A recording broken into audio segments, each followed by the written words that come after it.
Hello again. Kenneth Scott Latourette, History of Christianity, dealing with missions to Muslims in North Africa and Western Asia in the late medieval period.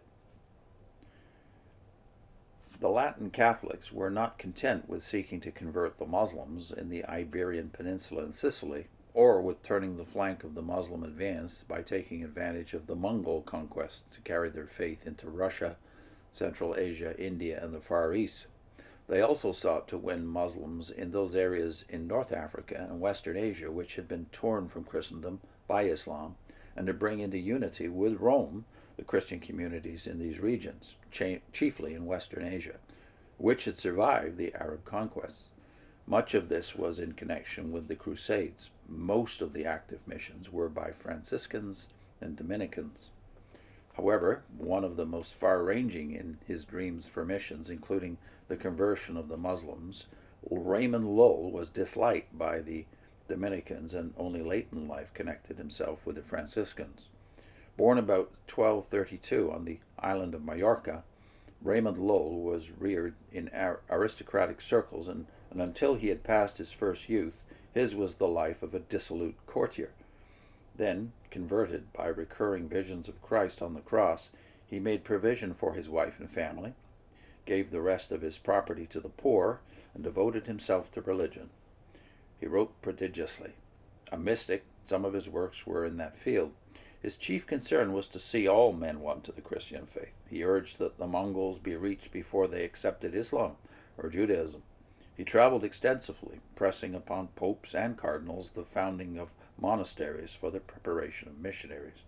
He devised a system of presenting the Christian faith to non-Christians and lectured on it in some of the main centers of theological learning.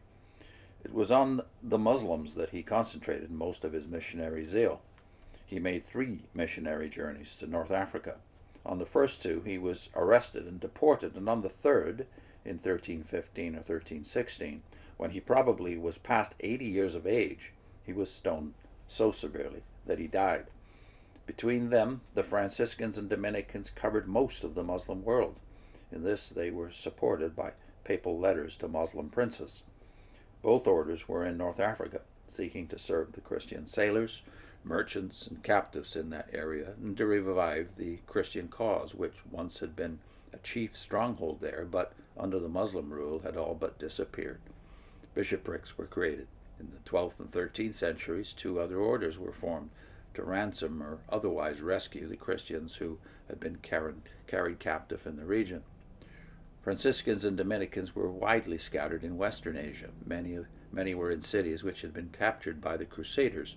Others went beyond these centers.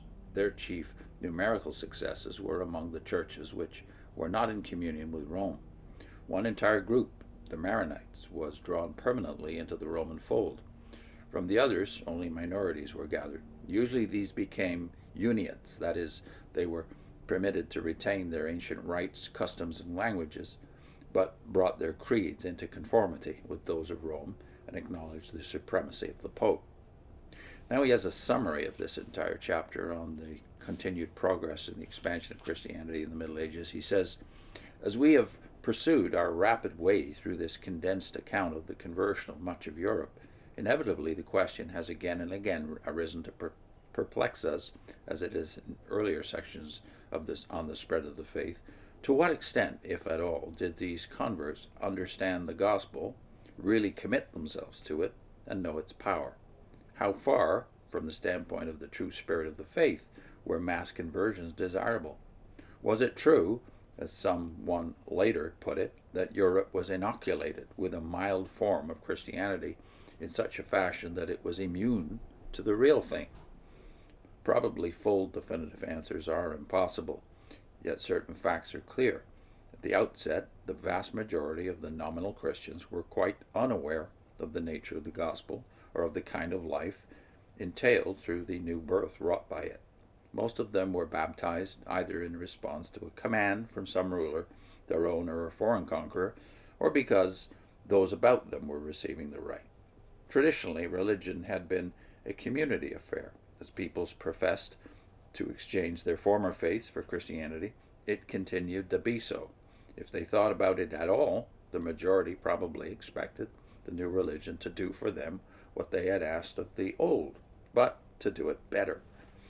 However, from the outset, there were some who caught at least a faint glimmer of what was meant by the gospel.